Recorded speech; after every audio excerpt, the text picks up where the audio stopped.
guys, and welcome back to this channel. And this video I'll be showing guys how you can add more than one mask to a video or a photo on a CapCut PC. So I'm just going to add this video here, and I'm going to create this frame, and I do need more than one mask. So go to mask, and I'm just going to select the shape. You can use any shape that you want, of course. I'm also going to feather it out just a little bit.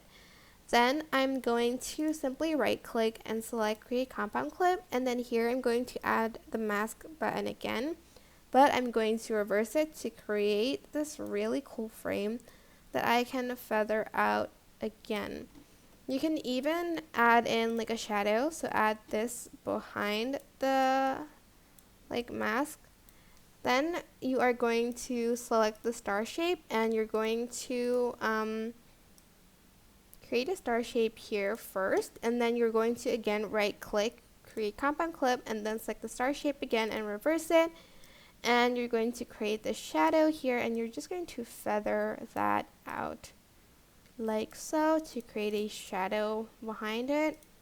If it's too much, just feather it out again and size it up a little bit.